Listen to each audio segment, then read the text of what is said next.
أعوذ بالله من الشيطان الرجيم.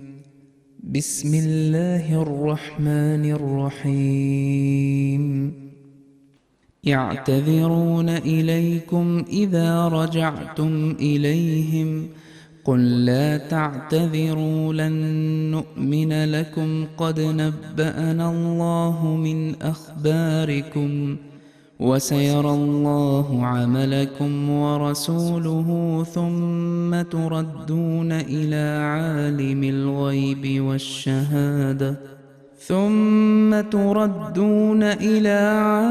الغيب والشهادة فينبئكم بما كنتم تعملون. سيحلفون بالله لكم إذا انقلبتم إليهم لتعرضوا عنهم فأعرضوا عنهم إنهم رجس ومأواهم جهنم جزاء بما كانوا يكسبون. يحلفون لكم لترضوا عنهم فإن ترضوا عنهم فإن الله لا يرضى عن القوم الفاسقين. الأعراب أشد كفرا ونفاقا وأجدر ألا يعلموا حدود ما أنزل الله على رسوله والله عليم حكيم. ومن الأعراب من يتخذ ما ينفق مغرما ويتربص بكم الدوائر عليهم دائرة السوء والله سميع عليم. ومن الأعراب من يؤمن بالله واليوم الآخر ويتخذ ما ينفق قربات عند الله وصلوات الرسول ألا إنها قربة لهم سيدخلهم الله في رحمته إن الله غفور رحيم. والسابقون الأولون من المهاجرين والأنصار والذين اتبعوهم بإحسان رضي الله عنهم ورضوا عنه وأعد لهم جنات تجري تحتها الأنهار خالدين فيها أبدا ذلك الفوز العظيم. وممن حولكم من الأعراب منافقون ومن أهل المدينة مردوا على النفاق لا تعلمهم نحن نعلمهم سنعذبهم مرتين ثم يردون إلى عذاب عظيم. وآخرون اعترفوا بذنوبهم خلطوا عملا صالحا وآخر سيئا عسى الله أن يتوب عليهم إن الله غفور رحيم. خذ من أموالهم صدقة تطهرهم وتزكيهم بها وصل عليهم إن صلاتك سكن لهم والله سميع عليم. ألم يعلموا أن الله هو يقبل التوبة عن عباده ويأخذ الصدقات وأن الله هو التواب الرحيم. وقل اعملوا فسيرى الله عملكم ورسوله والمؤمنون وستردون إلى عالم الغيب والشهادة فينبئكم بما كنتم تعملون. وآخرون مرجون لأمر الله إما يعذبهم وإما يتوب عليهم، والله عليم حكيم. والذين اتخذوا مسجدا ضرارا وكفرا وتفريقا بين المؤمنين وإرصادا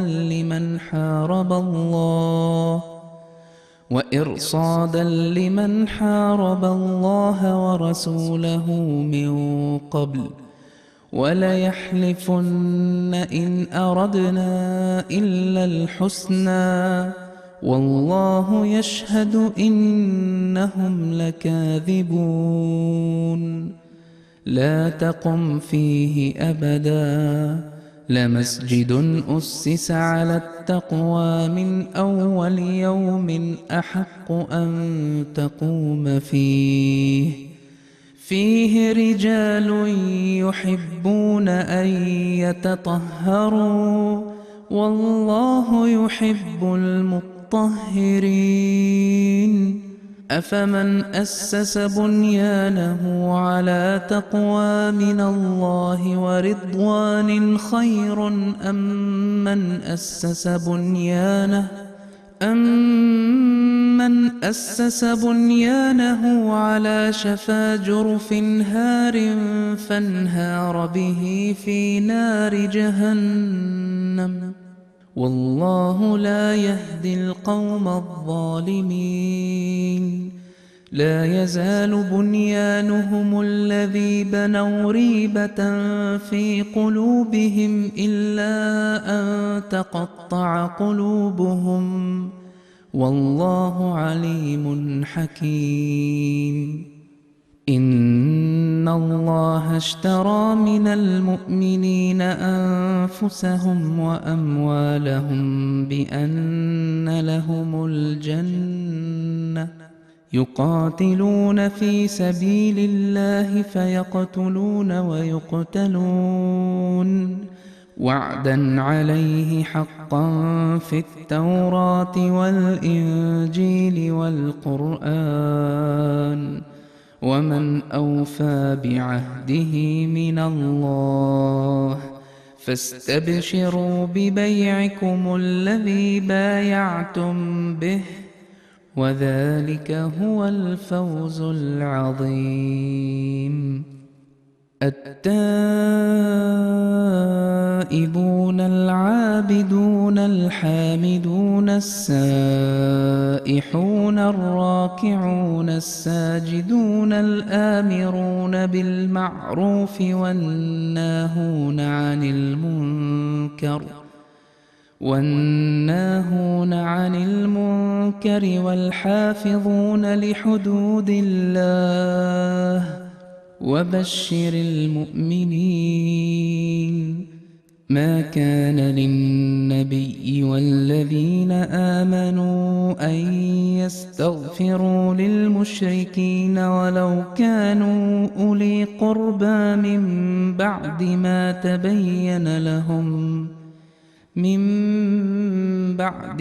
تبين لهم أنهم أصحاب الجحيم.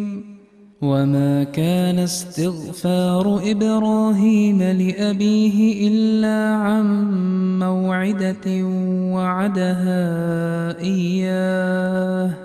فلما تبين له أنه عدو لله تبرأ منه، إن إبراهيم لأواه حليم. وما كان الله ليضل قوما بعد إذ هداهم حتى يبين لهم ما يتقون، إن الله بكل شيء عليم. إن الله له ملك السماوات والأرض، يحيي ويميت وما لكم من دون الله من ولي ولا نصير. لقد تاب الله على النبي والمهاجرين والأنصار الذين اتبعوه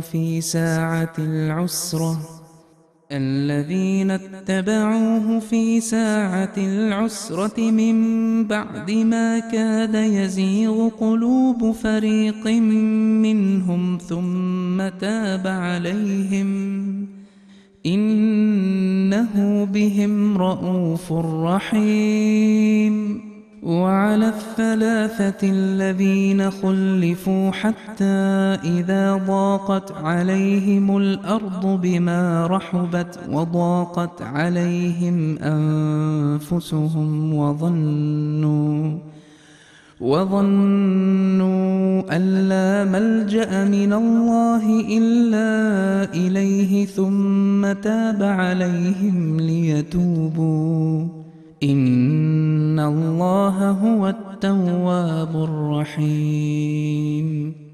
يا أيها الذين آمنوا اتقوا الله وكونوا مع الصادقين. ما كان لأهل المدينة ومن حولهم من الأعراب أن يتخلفوا عن رسول الله ولا يرغبوا بأنفسهم عن نفسه، ذلك بأنهم لا يصيبهم ظمأ ولا نصب ولا مخمصة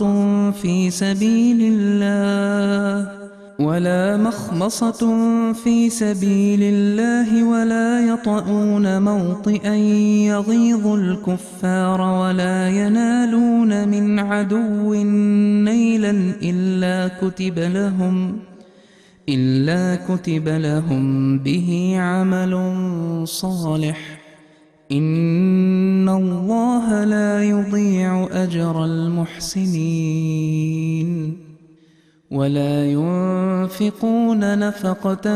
صغيرة ولا كبيرة ولا يقطعون واديا إلا كتب لهم ليجزيهم الله أحسن ما كانوا يعملون.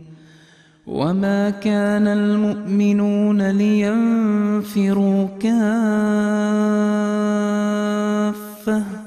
فلولا نفر من كل فرقة منهم طائفة ليتفقهوا في الدين ولينذروا قومهم إذا رجعوا إليهم لعلهم يحذرون. يا أيها الذين آمنوا قاتلوا الذين يلونكم من الكفار وليجدوا فيكم غلظة واعلموا أن الله مع المتقين. وإذا ما أنزلت سورة فمنهم من يقول أيكم زادته هذه إيمانا فأما الذين آمنوا فزادتهم إيمانا وهم يستبشرون. وأما الذين في قلوبهم مرض فزادتهم رجسا إلى رجسهم وماتوا وهم كافرون. أولا يرون أنهم يفتنون في كل عام مرة أو مرتين ثم لا يتوبون ولا هم يذكرون. وإذا ما أنزلت سورة نظر بعضهم إلى بعض هل يراكم من أحد ثم انصرفوا صرف الله قلوبهم بأنهم قوم لا يفقهون لقد جاءكم رسول من أنفسكم عزيز عليه ما عنتم حريص عليكم بالمؤمنين رؤوف رحيم فإن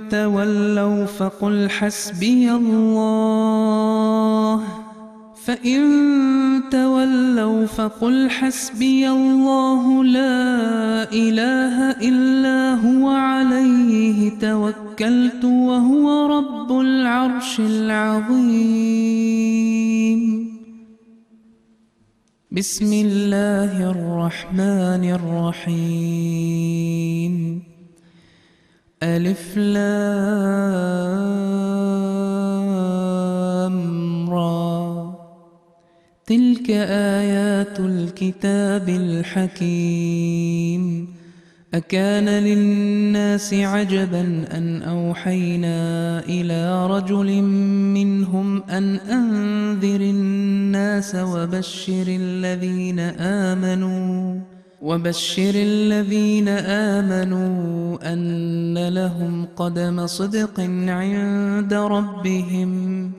قال الكافرون إن هذا لساحر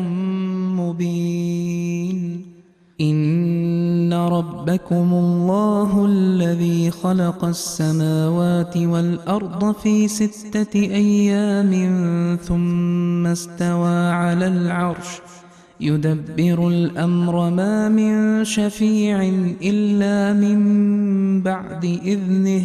ذلكم الله ربكم فاعبدوه أفلا تذكرون إليه مرجعكم جميعا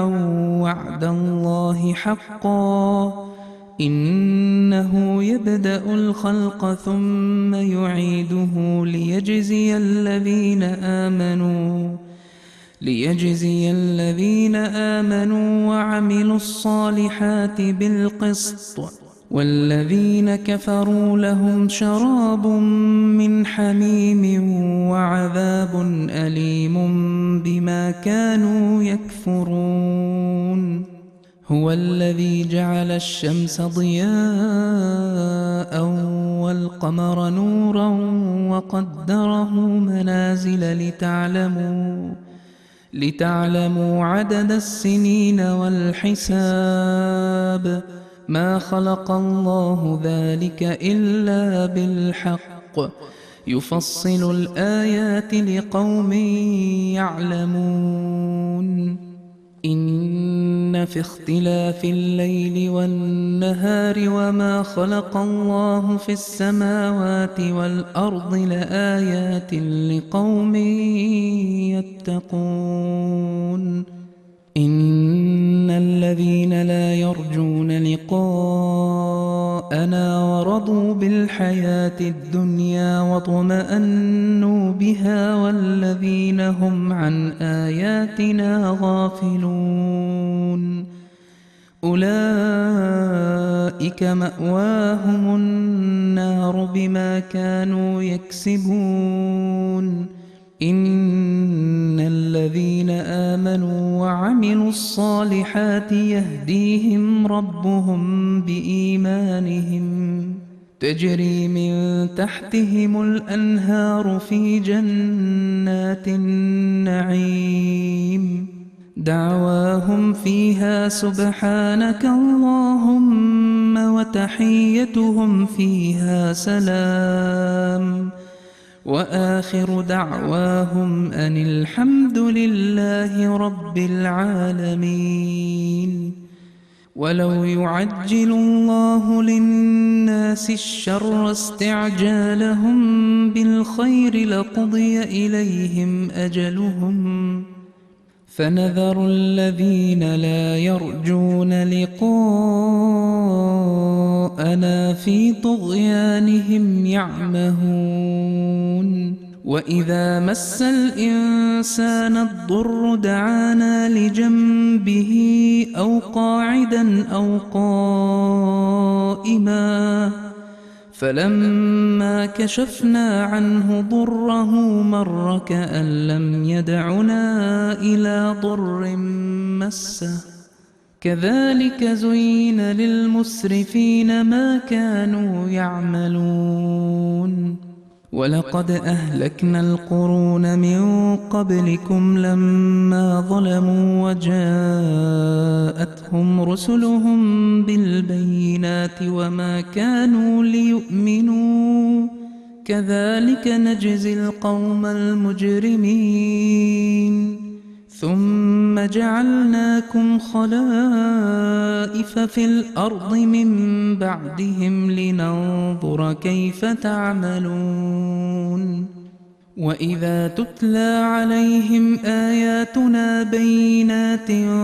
قال الذين لا يرجون لقاء نأت بقرآن غير هذا أو بدله قل ما يكون لي أن أبدله من تلقاء نفسي إن أتبع إلا ما يوحى إلي إني أخاف إن عصيت ربي عذاب يوم عظيم قل لو شاء الله ما تلوته عليكم ولا أدراكم به فقد لبثت فيكم عمرا من قبله أفلا تعقلون فمن أظلم ممن افترى على الله كذبا أو كذب بآياته إنه لا يفلح المجرمون ويعبدون من دون الله ما لا يضرهم ولا ينفعهم ويقولون هؤلاء شفعاؤنا عند الله قل أتنبئون الله بما لا يعلم في السماوات ولا في الأرض سبحانه وتعالى عما يشركون وما كان الناس إلا أمة واحدة فاختلفوا ولولا كلمة سبقت من ربك لقضي بينهم فيما فيه يختلفون ويقولون لولا أنزل عليه آية من ربه فقل إنما الغيب لله فانتظروا إني معكم من المنتظرين وإذا أذقنا الناس رحمة من بعد ضراء مستهم إذا لهم مكر في آياتنا قل الله أسرع مكرا إن رسلنا يكتبون ما تمكرون هو الذي يسيركم في البر والبحر حتى إذا كنتم في الفلك وجرين بهم بريح طيبة وفرحوا بها جاءتها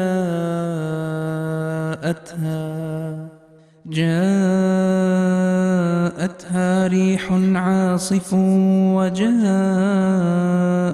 الموج من كل مكان وظنوا أنهم أحيط بهم دعوا الله مخلصين له الدين لئن أنجيتنا من هذه لنكونن من الشاكرين فلما أنجاهم إذا هم يبغون في الأرض بغير الحق يا أيها الناس إنما بغيكم على أنفسكم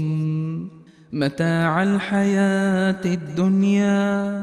ثم إلينا مرجعكم فننبئكم بما كنتم تعملون إنما مثل الحياة الدنيا كماء إن أنزلناه من السماء فاختلط به نبات الأرض مما يأكل الناس والأنعام حتى إذا أخذت الأرض زخرفها وزينت وظن أهلها أنهم قادرون عليها أتاها أمرنا ليلا أو نهارا فجعلناها حصيدا كأن لم تغن بالأمس كذلك نفصل الآيات لقوم يتفكرون والله يدعو إلى دار السلام ويهدي من يشاء إلى صراط مستقيم للذين أحسنوا الحسنى وزيادة ولا يرهق وجوههم قتر ولا ذلة أولئك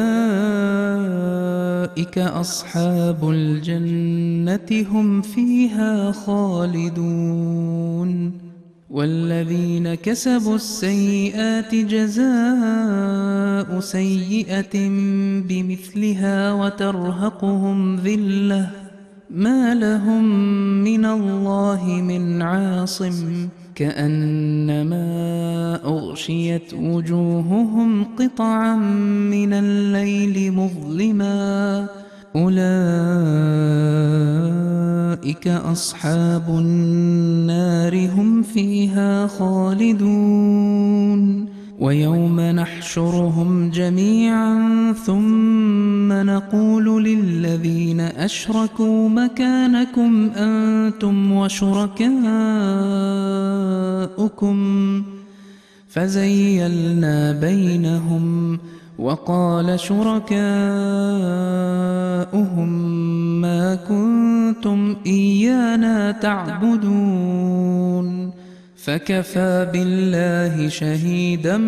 بيننا وبينكم إن كنا عن عبادتكم لغافلين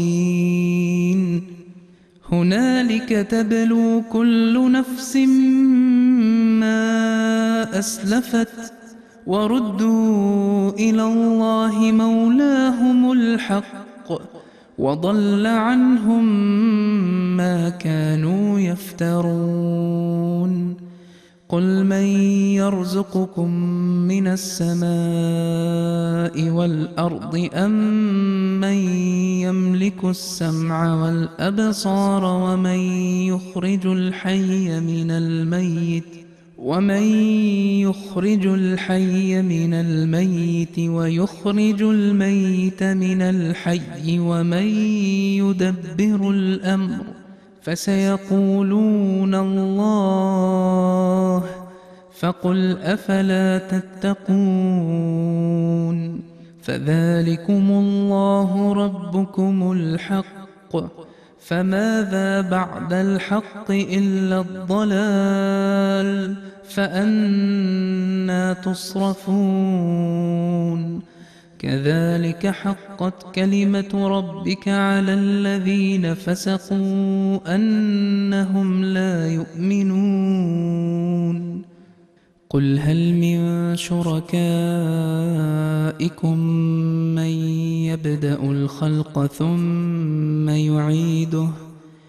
قل الله يبدأ الخلق ثم يعيده فأنى تؤفكون قل هل من شركائكم من يهدي إلى الحق قل الله يهدي للحق أفمن يهدي إلى الحق أحق أن يتبع أم من لا يهدي إلا أن يهدى فما لكم كيف تحكمون وما يتبع أكثرهم إلا ظنا إن الظن لا يغني من الحق شيئا إن الله عليم بما يفعلون وما كان هذا القرآن أن يفترى من دون الله ولكن تصديق الذي بين يديه وتفصيل الكتاب لا ريب فيه من رب العالمين أم يقولون افتراه قل فأتوا بسورة مثله وادعوا من استطعتم من دون الله إن كنتم صادقين بل كذبوا بما لم يحيطوا بعلمه ولما يأتهم تأويله كذلك كذب الذين من قبلهم فانظر كيف كان عاقبة الظالمين ومنهم من يؤمن به ومنهم من لا يؤمن به وربك أعلم بالمفسدين وإن كذبوك فقل لي عملي ولكم عملكم أنتم بريئون مما أعمل وأنا بريء مما تعملون ومنهم من يستمعون إليك أفأنت تسمع الصم ولو كانوا لا يعقلون ومنهم من ينظر إليك أفأنت تهدي العمي ولو كانوا لا يبصرون إن الله لا يظلم الناس شيئا ولكن الناس أنفسهم يظلمون ويوم يحشرهم كأن لم يلبثوا إلا ساعة من النهار يتعارفون بينهم قد خسر الذين كذبوا بلقاء الله وما كانوا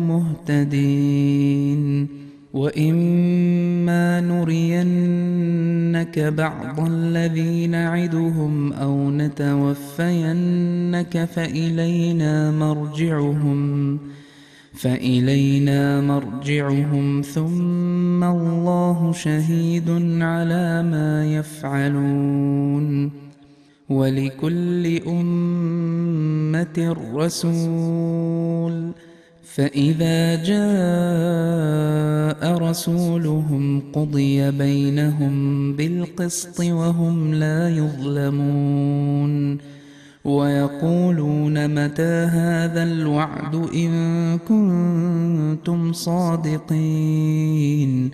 قل لا أملك لنفسي ضرا ولا نفعا إلا ما شاء الله لكل أمة أجل إذا جاء أجلهم فلا يستأخرون ساعة ولا يستقدمون قل أرأيتم إن أتاكم عذابه بياتا أو نهارا ماذا يستعجل منه المجرمون أثم إذا ما وقع آمنتم به الآن وقد كنتم به تستعجلون ثم ثم قيل للذين ظلموا ذوقوا عذاب الخلد هل تجزون إلا بما كنتم تكسبون ويستنبئونك أحق هو قل إي وربي إنه لحق وما أنتم بمعجزين ولو أن لكل نفس ظلمت ما في الأرض لافتدت به وأسروا الندامة لما رأوا العذاب وقضي بينهم بالقسط وهم لا يظلمون ألا إن لله ما في السماوات والأرض ألا إن وعد الله حق ولكن أكثرهم لا يعلمون هو يحيي ويميت وإليه ترجعون يا أيها الناس قد جاءتكم موعظة من ربكم وشفاء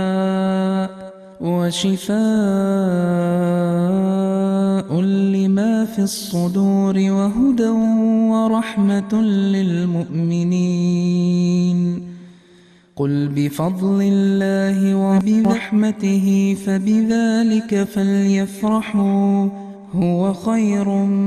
مما يجمعون قل أرأيتم ما أنزل الله لكم من رزق فجعلتم منه حراما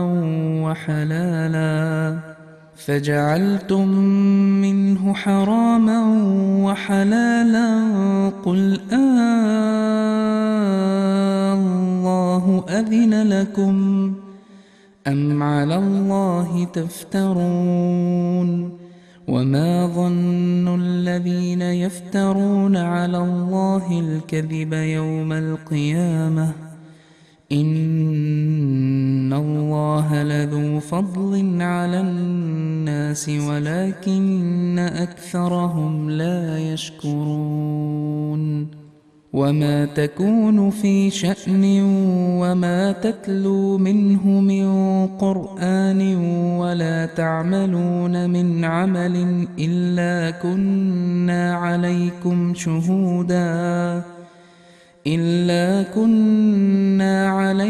شهودا إذ تفيضون فيه وما يعزب عن ربك من مثقال ذرة في الأرض ولا في السماء ولا أصغر من ذلك ولا أكبر إلا في كتاب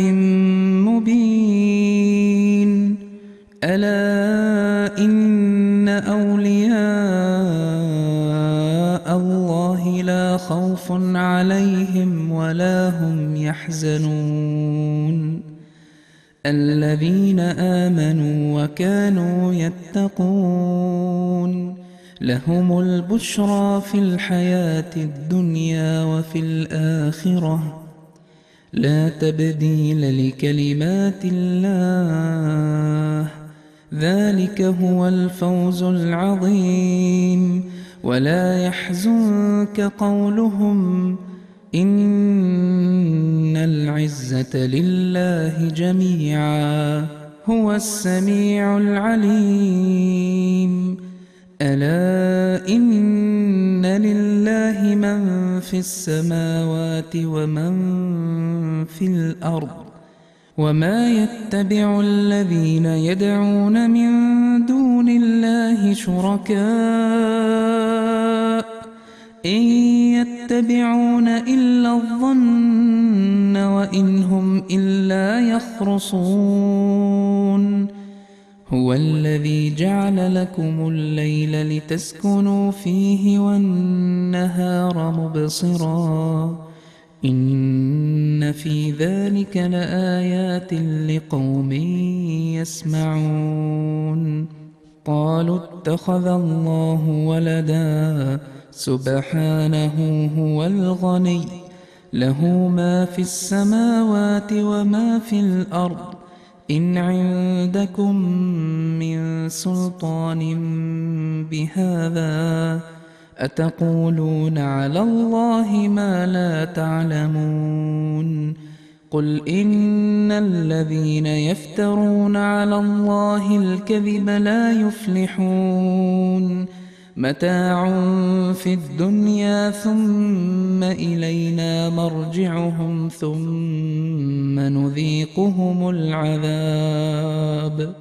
ثم نذيقهم العذاب الشديد بما كانوا يكفرون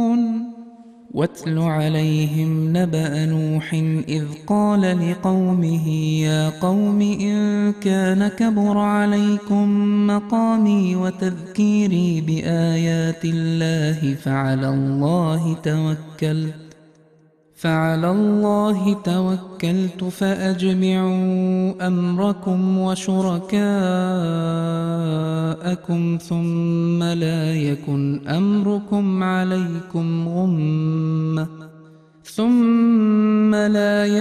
أمركم عليكم غمة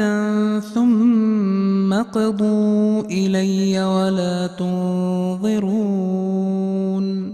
فإن توليتم فما سألتكم من أجر إن أجري إلا على الله وأمرت أن أكون من المسلمين فكذبوه فنجيناه ومن معه في الفلك وجعلناهم خلائف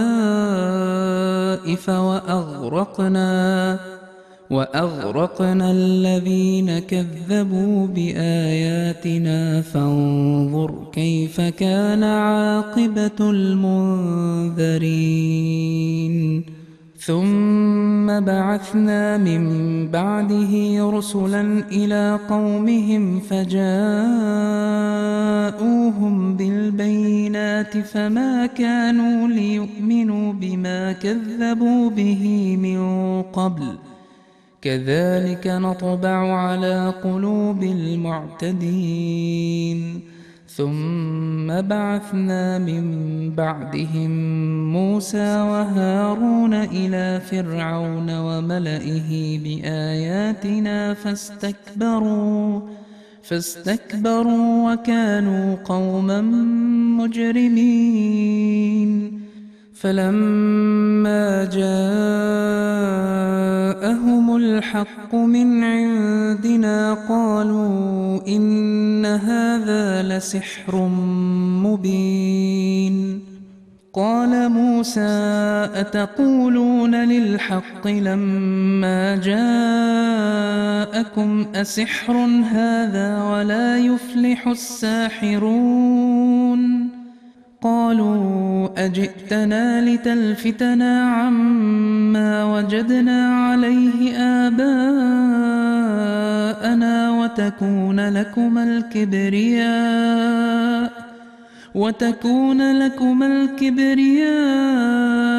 في الأرض وما نحن لكما بمؤمنين وقال فرعون ائتوني بكل ساحر عليم فلما جاء السحرة قال لهم موسى ألقوا ما أنتم ملقون فلما ألقوا قال موسى ما جئتم به السحر إن الله سيبطله إن الله لا يصلح عمل المفسدين ويحق الله الحق بكلماته ولو كره المجرمون فما آمن لموسى إلا ذرية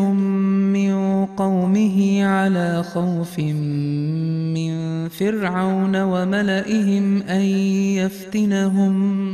وإن فرعون لعال في الأرض وإنه لمن المسرفين. وقال موسى يا قوم إن كنتم آمنتم بالله فعليه توكلوا إن كنتم مسلمين. فقالوا على الله توكلنا ربنا لا تجعلنا فتنة للقوم الظالمين ونجنا برحمتك من القوم الكافرين. وأوحينا إلى موسى وأخيه أن تبوأوا لقومكما بمصر بيوتا واجعلوا بيوتكم قبلة وأقيموا الصلاة وبشر المؤمنين. وقال موسى ربنا إنك آتيت فرعون وملأه زينة وأموالا في الحياة الدنيا ربنا ليضلوا عن سبيلك ربنا اطمس على أموالهم واشدد على قلوبهم فلا يؤمنوا حتى يروا العذاب الأليم. قال قد أجيبت دعوتكما فاستقيما ولا تتبعان سبيل الذين لا يعلمون. وجاوزنا ببني إسرائيل البحر فأتبعهم فرعون وجنوده بغيا وعدوا حتى إذا أدركه الغرق قال آمنت أنه لا إله إلا الذي آمنت به بنو إسرائيل وأنا من المسلمين. الآن وقد عصيت قبل وكنت من المفسدين فاليوم ننجيك ببدنك لتكون لمن خلفك آية وإن كثيرا من الناس عن آياتنا لغافلون. ولقد بوأنا بني إسرائيل مبوأ صدق ورزقناهم من الطيبات فما اختلفوا حتى جاءهم العلم.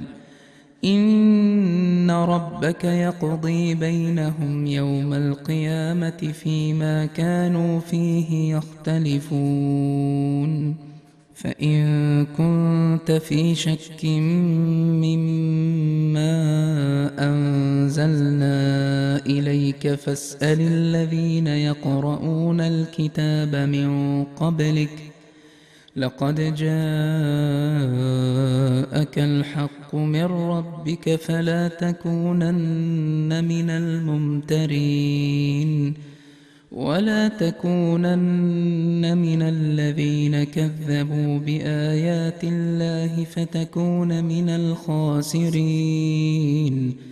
إن الذين حقت عليهم كلمة ربك لا يؤمنون ولو جاءتهم كل آية حتى يروا العذاب الأليم. فلولا كانت قرية آمنت فنفعها إيمانها إلا قوم يونس لما آمنوا كشفنا عنهم عذاب الخزي في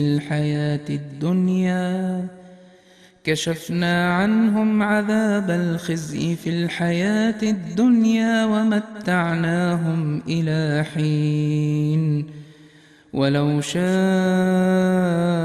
ربك لآمن من في الأرض كلهم جميعا أفأنت تكره الناس حتى يكونوا مؤمنين. وما كان لنفس أن تؤمن إلا بإذن الله ويجعل الرجس على الذين لا يعقلون قل انظروا ماذا في السماوات والأرض وما تغني الآيات والنذر عن قوم لا يؤمنون فهل ينتظرون إلا مثل أيام الذين خلوا من قبلهم قل فانتظروا إني معكم من المنتظرين ثم ننجي رسلنا والذين آمنوا كذلك حقا علينا ننجي المؤمنين قل يا أيها الناس إن كنتم في شك من ديني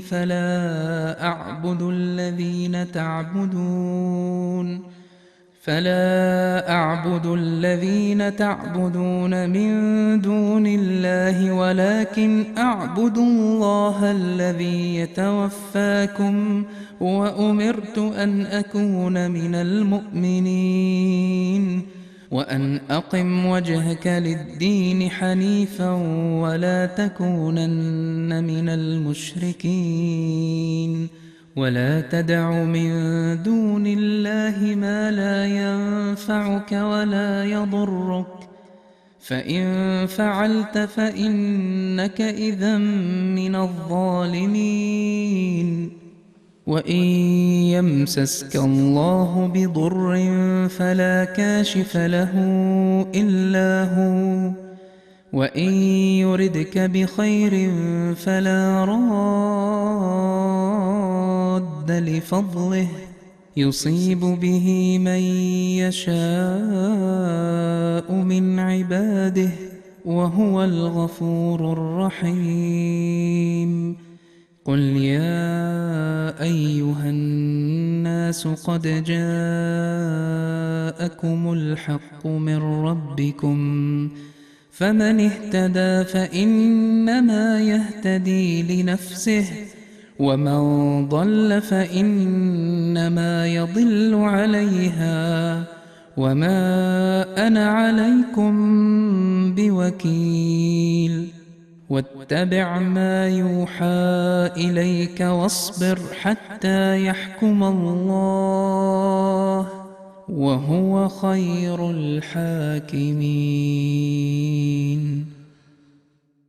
بسم الله الرحمن الرحيم ألف لام را كتاب أحكمت آياته ثم فصلت من لدن حكيم خبير ألا تعبدوا إلا الله إنني لكم منه نذير وبشير وأن استغفروا ربكم ثم توبوا إليه يمتعكم متاعا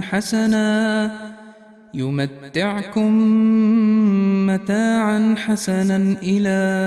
أجل مسمى ويؤت كل ذي فضل فضله وإن تولوا فإني أخاف عليكم عذاب يوم كبير إلى الله مرجعكم وهو على كل شيء قدير ألا إنهم يثنون صدورهم ليستخفوا منه ألا حين يستغشون ثيابهم يعلم ما يسرون وما يعلنون